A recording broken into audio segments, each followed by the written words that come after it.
महादेवी लक्ष्मी सच्ची भागवत भक्ति में लीन भक्त सुख और दुख में भेद नहीं करता। अर्थात प्रभु? नारद, इस संसार में सुखी कौन है? मैंने पहले ही कह दिया है स्वामी कि आपके श्रीमुख से रहस्यों के अर्थ सुनने का आनंद कुछ और ही है। महादेवी, इस संसार में सुखी एकमात्र वो है जो समभाव से अपना जीवन व्यतीत करता है। संभाव? अर्थात? परम भागवत भक्त नारद, महादेवी लक्ष्मी, संभाव का अर्थ है लाभ और अलाभ, सुख और दुख, जीवन और मरण, सम्मान और अपमान, प्रशंसा और निंदा जैसे 5 प्रमुख द्वंद्वों में एक समान द्वंद्वहीन रहने वाला प्राणी। जो भक्त हमारी भक्ति में लीन है, वे सुख और दुख दोनों को ही हमारी भक्ति का प्रसाद समझकर समभाव से स्वीकार कर लेते हैं। नारायण नारायण। किंतु प्रभु? महादेवी, समय का चक्र समान गति से सदा आगे बढ़ता रहता है। उसकी गति में सुख और दुख का कोई मूल्य नहीं है। जो भक्त इस गति के समान दुख और संकट के काल को हमारी परीक्षा समझकर स्वीकार कर लेते हैं, वे निश्चित ही सुखी होते हैं। इसी प्रकार सुख और समृद्धि काल में जो भक्त हमारी कृपा का प्रसाद समझकर और अधिक श्रद्धावान, शांत और निश्चल हो जाता है, वही हमारा परम भक्त कहलाता है। नारायण नारायण। किंतु प्रभु, भक्ति के संभाव से आपके परम भक्त उत्तानपाद, सुनीति और ध्रुव का क्या संबंध? उनके दुखों का अंत ही नहीं हो रहा है। ऐसा प्रतीत होता है नारद कि तुम्हारी जिज्ञासा ने तुम्हें भ्रमित करना प्रारंभ कर दिया है। अर्थात तुम्हारा प्रश्न कुछ और है और तुम कह कुछ और रहे हो। नारायण नारायण। मैं सत्य कह रहा हूं प्रभु। सुखिया माई के प्रश्न ने नारद के चित्त को अशांत कर दिया है। तुम्हारे अशांत चित्त को शांत करने के लिए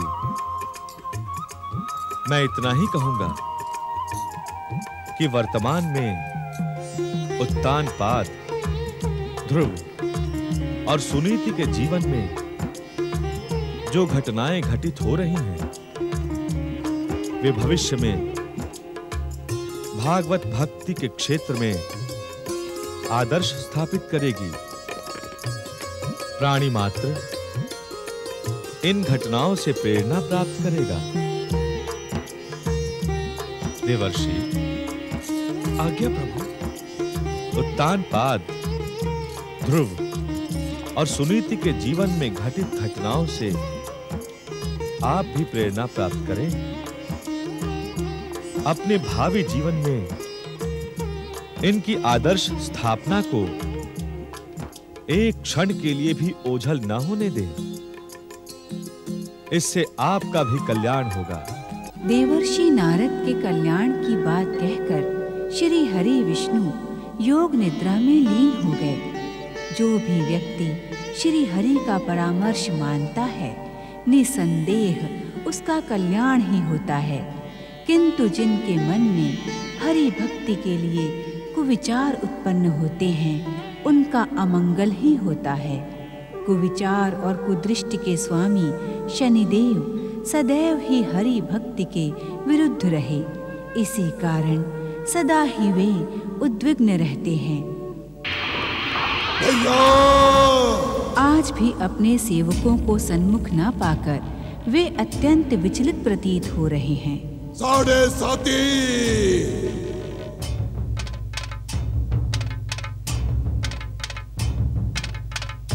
मूढ़ बुद्धियों, तुम भला मुझसे कब तक छिप कर रह सकते हो? तुम दोनों मेरे ही अंश से उत्पन्न हुए हो। तुम अधिक समय तक मुझसे छिप कर नहीं रह सकते। मेरे क्रोध की क्रूर दृष्टि क्षण मात्र में तुम्हें खोज कर भस्म कर देगी। शीघ्र मेरे सम्मुख उपस्थित हो।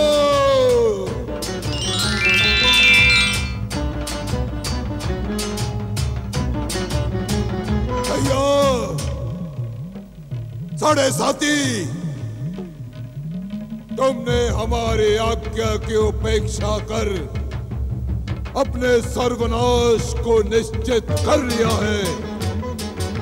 अब हमारा क्रोध तुम्हें सदा सदा के लिए समाप्त कर देगा। संसार के प्राणी हमारे ढैया और 7.5 के चक्रों से सुरक्षित रह जाएंगे और इसका दोष तुम दोनों पर लगेगा।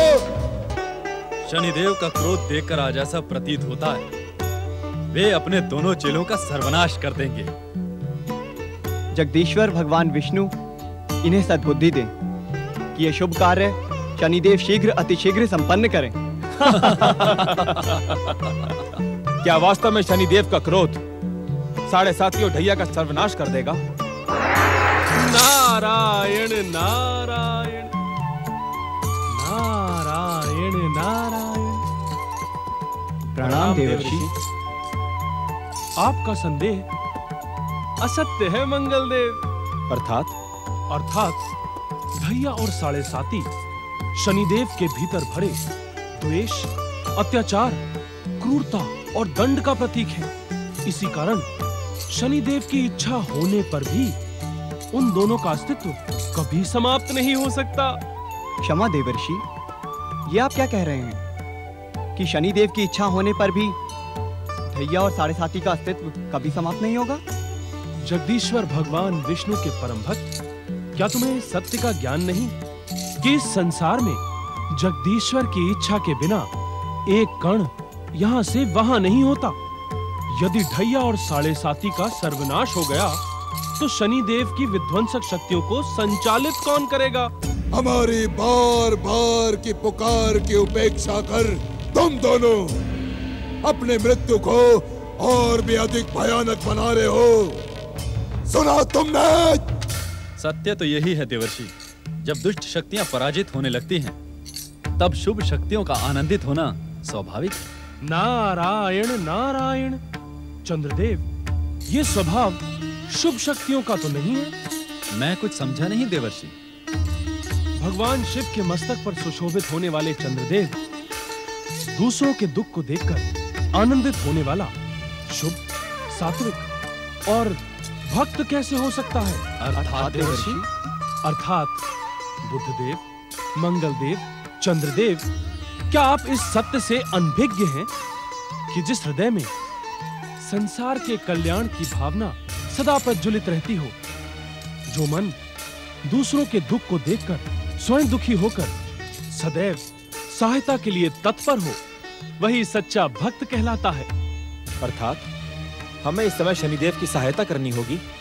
मंगलदेव, यदि आप ऐसा कर सके तो आपका जीवन और भक्ति धन्य हो जाएंगे, किंतु आप ऐसा कर नहीं सकेंगे। देवऋषि, यदि आप अन्यथा ना लें तो एक बात कहूं? अवश्य। देवऋषि, ऐसा कर पाना किसी के लिए भी असंभव है। आप स्वयं में संसार को न समेटें। नारायण नारायण। और उदाहरण के लिए सूर्यदेव को ही देख लें। शनिदेव की उद्विग्नता का आनंद मनाने वे और देवगुरु बृहस्पति यहाँ प्रकट नहीं हुए। देवऋषि, इस विषय पर हमें भी आश्चर्य है कि सदा अपने पुत्र से लांछित और प्रताड़ित होने वाले सूर्यदेव आज अपने दुष्ट पुत्र शनिदेव की तड़प और उद्विग्नता देखने यहाँ प्रकट क्यों नहीं हुए? हृदय में पुत्र के प्रति प्रेम और सहानुभूति रखने वाला कोई भी पिता अपने पुत्र की दुर्दशा को देखकर प्रसन्न नहीं हो सकता। सूर्यदेव इस समय गगन भ्रमण करते हुए अवश्य ही दुखी हो रहे होंगे। ऐसे पुत्र के लिए दुखी होना अनुचित है देवर्षि, जो सदा संसार के सामने अपमान करता रहे। ग्रहों के युवराज बुद्धदेव, आपके इस प्रश्न का उत्तर एक पिता ही दे सकता है। पुत्र माता पिता को बार बार धिक्कारता है, किंतु माता पिता पुत्र को प्रेम और स्नेह करना बंद नहीं कर देते। क्षमा देवर्षि, क्या ऐसे प्रेम और स्नेह को संसार झूठा नहीं कहेगा? झूठा तो नहीं, किंतु मोह अवश्य कहेगा। मोह ममता हर जीव में समाये है। जीवों के दुखों का कारण यही मोह ममता ही तो है। क्या आप सबको ज्ञात है कि साधना के मार्ग में कामना ही सबसे बड़ी बाधा है? अर्थात साधक जितना कामनाओं से मुक्त होता जाएगा, उतना ही सिद्धि की सफलता की ओर बढ़ता जाएगा, और जितना अधिक कामनाओं में मोह माया में उलझता जाएगा, उतनी ही साधना लुप्त होती जाएगी। भैया, साढ़े साथी, अब मैं तुम्हें पुकार नहीं सकता। अब मेरी विध्वंसक शक्ति मेरा आदेश पाकर तुम दोनों का अंत करने के लिए प्रस्थान करेगी। विध्वंसक शक्ति प्रकट हो।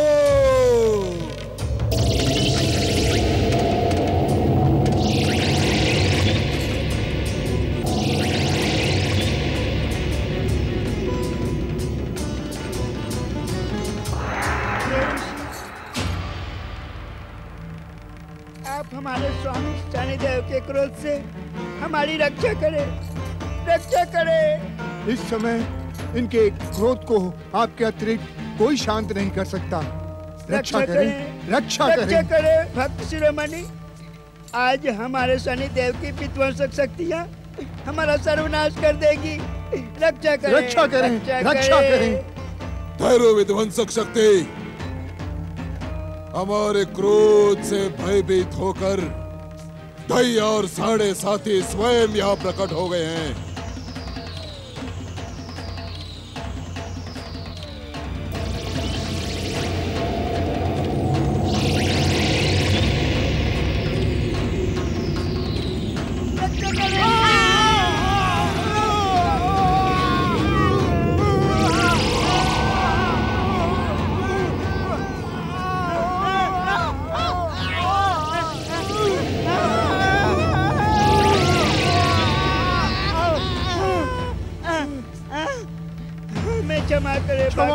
शनिदेव, हमें क्षमा करें। हमें क्षमा करें भाग्य विधाता शनिदेव, हमें क्षमा करें। नहीं, तुम्हारा अपराध क्षमा और दया के योग्य नहीं।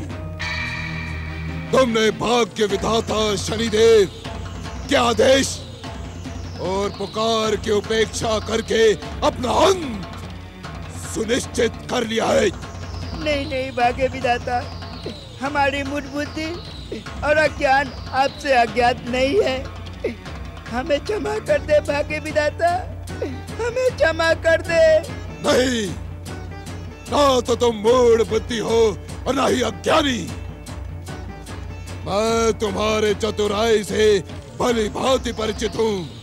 हम आपकी कृपा और शक्ति पाकर संसार को अपनी चतुराई से भटकाते अवश्य हैं प्रभु, परंतु आपके सन्मुख मेरी चतुराई शून्य से अधिक कुछ भी नहीं है प्रभु।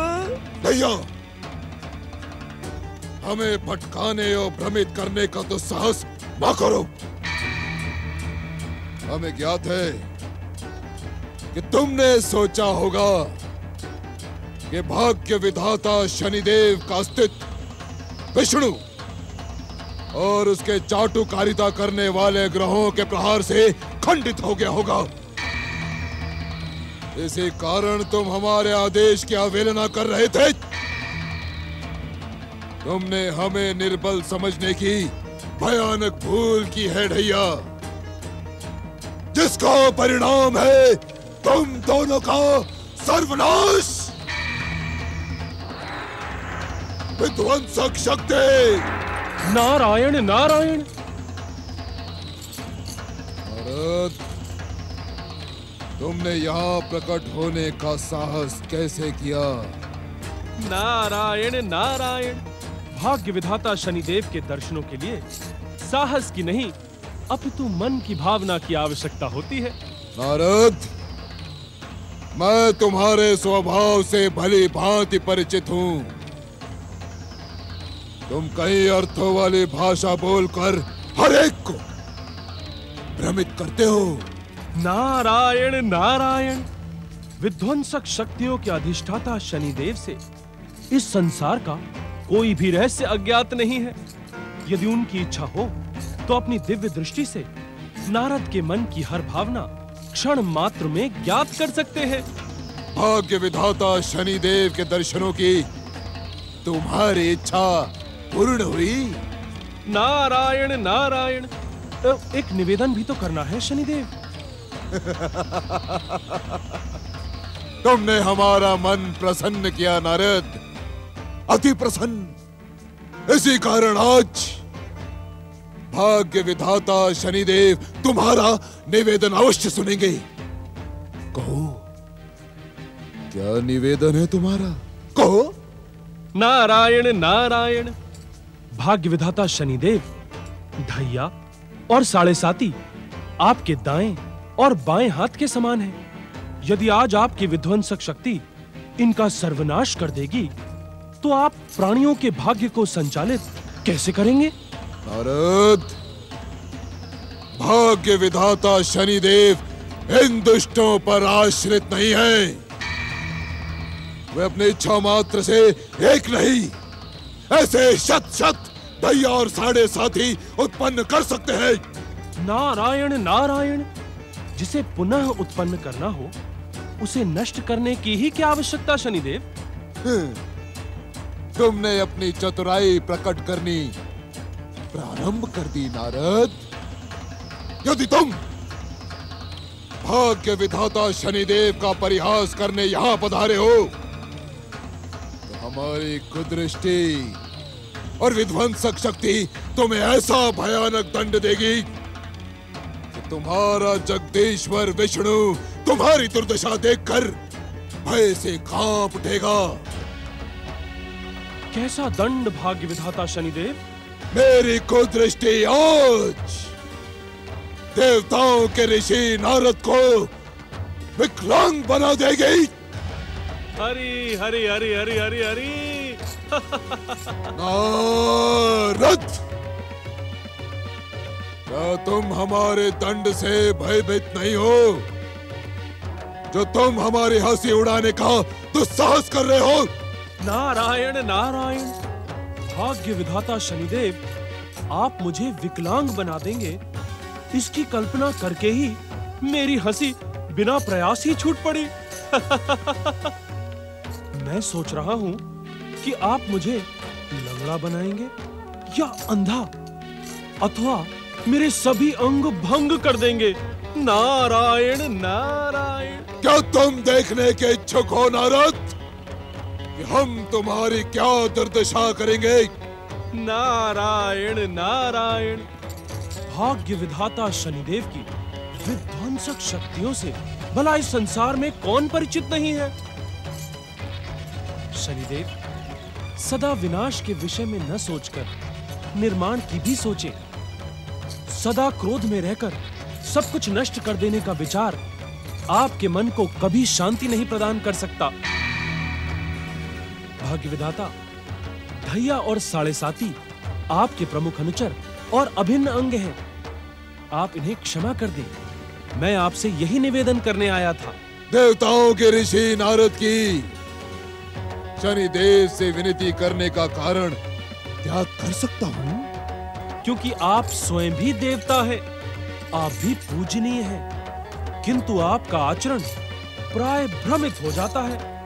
अर्थात? शनिदेव, परम विष्णु भक्तिनी महारानी सुनीति को सताने का आपका प्रयास विफल हुआ, जिसके रक्षक स्वयं जगदीश्वर भगवान विष्णु हो, उसे भला कोई क्या हानि पहुंचा सकता है।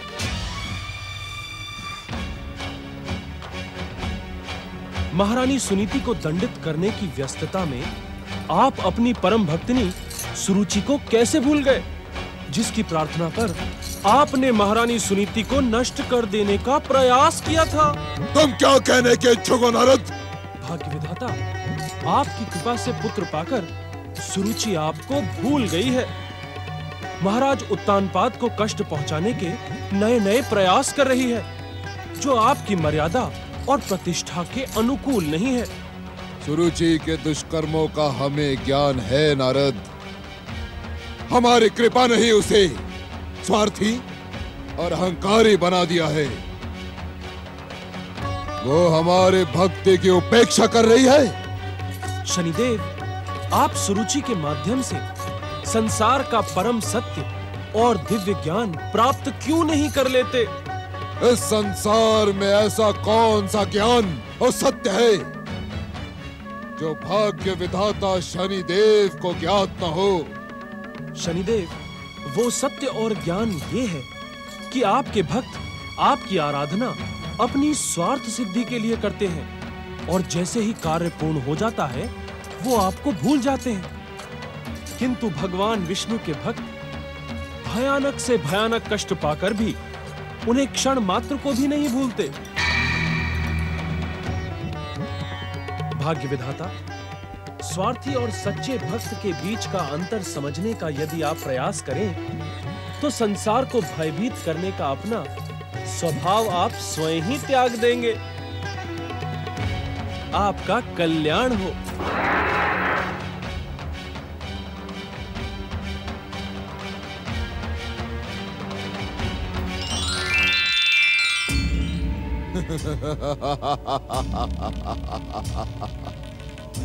सबको भ्रमित करने वाला नारद, नारद भाग्य विधाता शनिदेव को भ्रमित नहीं कर सकता, इसका मुझे पूर्ण विश्वास है। किंतु आज न जाने क्यों मेरे मन में दया, कृपा की भावना जागृत हो रही है। इसी कारण हम आज तुम दोनों को क्षमा करते हैं। किंतु निश्चिंत रहे भाग्य विधाता शनिदेव, अब हमसे कभी भी कोई भी भूल नहीं होगी। हमें क्षमा कर दें। भाग्य विधाता शनिदेव की जय। जय।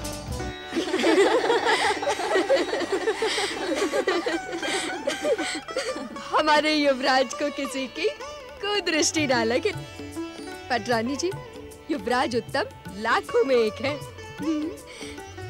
इनका तेजस्वी रूप मनुकुल की प्रतिष्ठा को और उज्जवल कर देगा। तू सत्य कह रही है मुखरी। मेरे पुत्र पर वत्स देश की आभा है, कितना उज्जवल ललाट है। हाँ पटरानी जी, नासी को तो देखे, और इनके नयन कितने विशाल और सुंदर हैं। हटो हटो, तुम सब मेरे युवराज को दृष्टि लगा दोगी।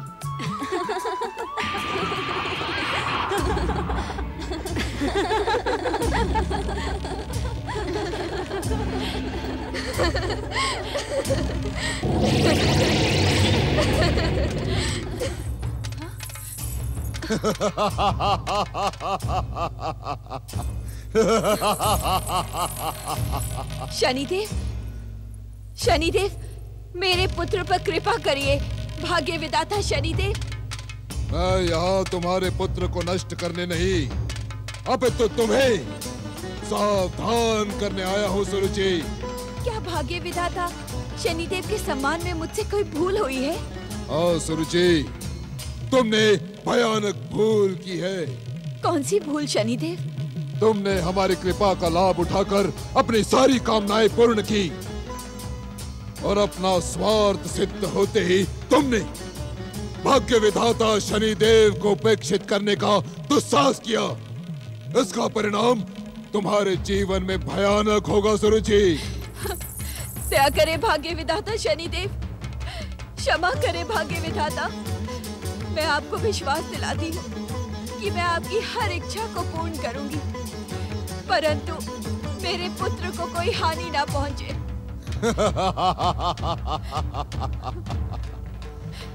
हमारी कृपा से जन्मे बालक युवराज उत्तम को हानि पहुंचाने का दुस्साहस इस संसार की कोई भी शक्ति नहीं कर सकती। किंतु क्या भाग्य विधाता शनिदेव, तुमने हमारी पूजा आराधना जप तप और व्रत की जो परंपरा प्रारंभ की थी उसका पालन निरंतर करती रहो। यदि एक दिन के लिए भी तुमने हमारे पूज्य भाव को ठेस पहुंचाने का दुस्साहस किया तो इसका परिणाम क्या होगा यह तुम देख ही लोगी सुरुचि। स्मरण रख कि मैं शनि हूं, शनि। रानी जी, क्या हुआ? आप अश्रु क्यों बहा रही हैं? न जाने किसी अज्ञात शक्ति ने हमें शून्य भाव में पहुंचा दिया था। आप कहे क्या हुआ? मेरी प्रिय दासी मुखरी, वचन दो तो एक बात कहूं। पटरानी जी, वचन की क्या आवश्यकता है? मुखरी का जीवन, मुखरी के प्राण आपके चरणों में समर्पित है। आप आज्ञा करें। इस देह को त्यागने में मुखरी क्षण मात्र का भी विलंब नहीं करेगी।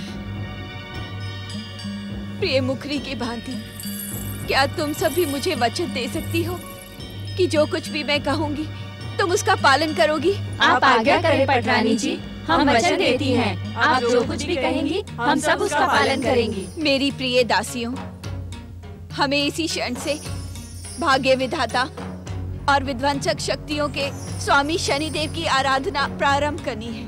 क्षमा करें पटरानी, मनुकुल के आराध्य जगदीश्वर भगवान विष्णु हैं। उनकी आराधना के अतिरिक्त कंपिला में किसी और देवता की आराधना नहीं होती।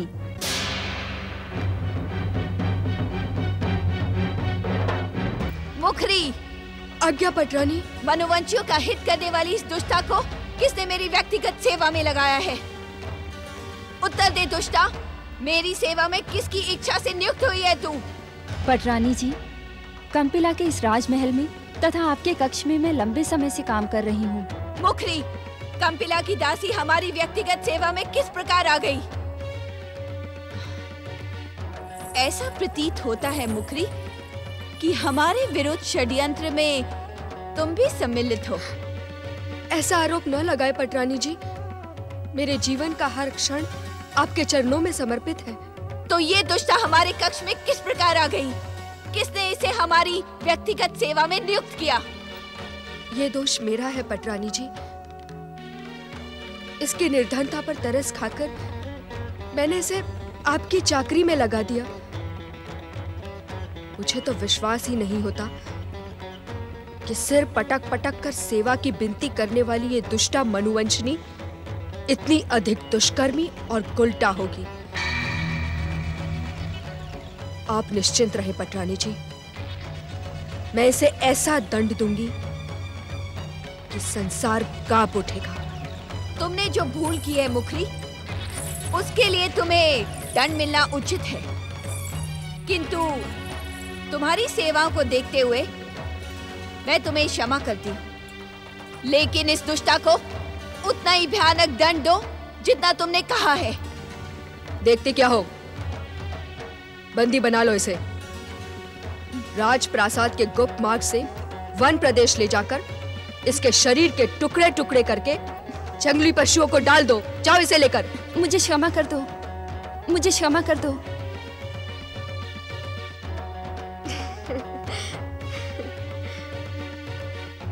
अब आज्ञा करें पटरानी जी, भाग्य विधाता शनिदेव की किस प्रकार आराधना करनी है? भाग्य विधाता शनिदेव ने स्वयं प्रकट होकर मुझे सावधान किया है। यदि एक क्षण भी हमने उनकी आराधना से अपना मन हटाया तो परिणाम हमारे हित में भयंकर होगा। आप निश्चिंत रहे पटरानी जी, शनिदेव की भक्ति में हम अपना सर्वस्व समर्पित कर देंगे। हमारे युवराज पर भाग्य विधाता की दृष्टि बनी रहे। जय शनिदेव, जय शनिदेव। ओम नमो नारायणाय।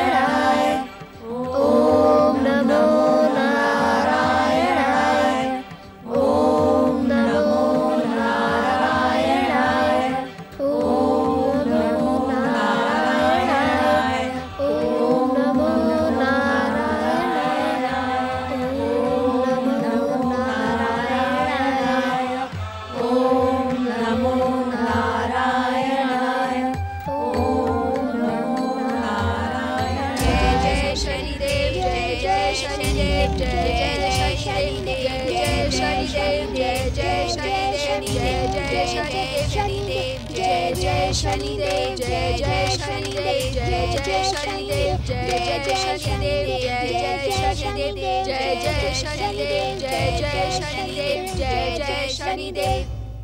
ओम नमो नारायणाय ओम नमो नारायणाय ओम नमो नारायणाय ओम नमो नारायणाय ओम नमो नारायणाय ओम नमो नारायणाय।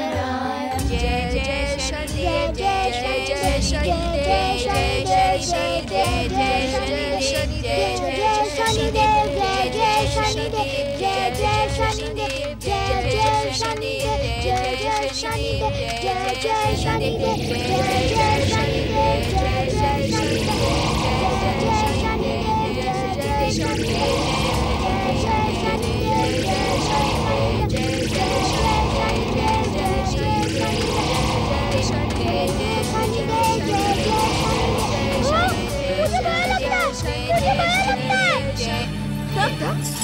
पुत्र उत्तम, उत्तम ठहरो, ठहरो उत्तम।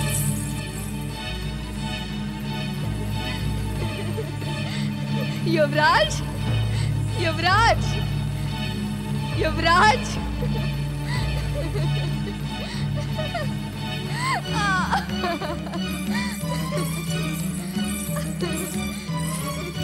उत्तम, युवराज, युवराज, आप शनिदेव की पूजा से भयभीत होकर ना भागें। आपका जन्म शनिदेव की कृपा का परिणाम है। यदि आप इस तरह भागेंगे तो शनिदेव रुष्ट हो जाएंगे। आप चले हमारे साथ और शनिदेव से क्षमा मांगे। नहीं माताश्री, मैं शनिदेव की मूर्ति के समीप नहीं जाऊंगा। किंतु क्यों पुत्र? शनिदेव भयानक है, उन्हें देखकर मुझे भय लगता है। मैं नहीं जाऊंगा। हट ना करें युवराज, शनिदेव परम दयालु हैं। वो अपने भक्तों पर सदा कृपा दृष्टि बनाए रखते हैं। यदि आप उनकी आराधना करेंगे तो आपका कल्याण ही होगा। नहीं नहीं नहीं, जिनसे मुझे भय लगता है मैं उनकी पूजा कैसे कर सकता हूँ? युवराज, भाग्य विधाता शनिदेव की विध्वंसक शक्तियों से आप परिचित नहीं हैं। यदि वे कृपा करें तो आप सर्वशक्ति संपन्न हो सकते हैं। मुझसे हट ना करो, अन्यथा। युवराज, अन्यथा क्या करेंगे आप? मैं उत्तम, उत्तम रुको। अरे अरे अरे युवराज, कहाँ भागे जा रहे हो? आइए। अच्छा ये तो बताइए कि आप इतने भयभीत क्यों हैं? पिताश्री, मैं शनिदेव की पूजा नहीं करूँगा।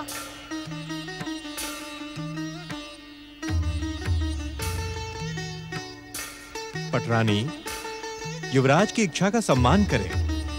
यदि ये शनिदेव की आराधना के इच्छुक नहीं तो इन्हें विवश न करें। माता और पुत्र के मध्य में आप अपना परामर्श न दे तो उचित होगा। यदि इसके आचरण से शनिदेव क्रोधित हो गए तो हम दोनों के प्राणों पर संकट उत्पन्न हो जाएगा। प्राणों पर संकट? अर्थात? आपको ज्ञात नहीं स्वामी, शनिदेव ने आपको इससे क्या? यदि हम दोनों के प्राण निकल गए आपकी इच्छा तो पूर्ण हो जाएगी। सुरुचि, मुझे भली भांति ज्ञात है महाराज कि आप अपने आराध्य जगदीश्वर भगवान श्री विष्णु से दिन रात यही प्रार्थना करते हैं कि किसी प्रकार मेरे प्राण निकल जाए और आप मेरी सौत सुनीति को इस महल में पुनः ले आए। सुरुचि, सुरुचि, सुरुचि, अपनी मर्यादा को लांघने का दुस्साहस न करे। मेरे धैर्य की ऐसी कठोर परीक्षा न ले। उत्तेजित ना हो महाराज, मैंने पहले भी आपको सावधान किया है कि आप माता और पुत्र के मध्य में ना आए। पटरानी, जिस प्रकार युवराज उत्तम आपके पुत्र हैं, उसी प्रकार वे मेरे भी पुत्र हैं। युवराज पर जितना अधिकार आपका है उतना ही अधिकार मेरा भी है। युवराज पर अपने अधिकारों की दुहाई ना दें आप। अर्थात? अर्थात उत्तम मात्र मेरा पुत्र है। मेरे आराध्य भाग्य विधाता शनिदेव की कृपा का परिणाम है युवराज उत्तम। इस पर मेरे अतिरिक्त किसी का कोई अधिकार नहीं। अहंकार ने तुम्हारी मति भ्रमित कर दी है पटरानी। तुम्हें ज्ञात नहीं कि तुम क्या कह रही हो। पुत्र पर माता और पिता का समान अधिकार होता है। अवश्य अवश्य होता है महाराज, किंतु तब जब पिता अपना संपूर्ण स्नेह पुत्र को प्रदान करे। क्या तुम युवराज उत्तम के प्रति मेरे स्नेह पर संदेह कर रही हो? संदेह नहीं महाराज, पूर्ण विश्वास है कि उत्तम के प्रति आपका स्नेह मेरी सौत सुनीति के पुत्र ध्रुव के साथ बटा हुआ है। आप मुझ पर मिथ्या आरोप लगा रही हैं पटरानी। सुनीति के पुत्र ध्रुव को तो मैं देखने भी नहीं गया। इस बात का कितना दुख है ना आपको। मैं आपके स्वभाव और आपकी वचन निष्ठा से भलीभांति परिचित हूँ। यदि आप वचन पूर्ण नहीं कर सकते तो वचन लेते क्यों हैं? आज तो आप अपनी पटरानी के सन्मुख निरुत्तर हुए हैं, किंतु संसार के सन्मुख आपको वचन भंग करने के कारण मुंह छिपाना पड़ेगा। चले युवराज, इस प्रकार शनिदेव का अपमान ना करें, अन्यथा अनर्थ हो जाएगा। होने दो अनर्थ, मैं नहीं जाता। उत्तम, युवराज, युवराज, उत्तम। हे शनिदेव, हमारी पटरानी आपकी परम भक्त है। यदि उत्तम के बाल स्वभाव और आचरण ने आपके सम्मान में अनुचित किया हो तो मैं युवराज की ओर से आपसे क्षमा याचना करता हूं। उसके बाल स्वभाव को क्षमा करें शनिदेव।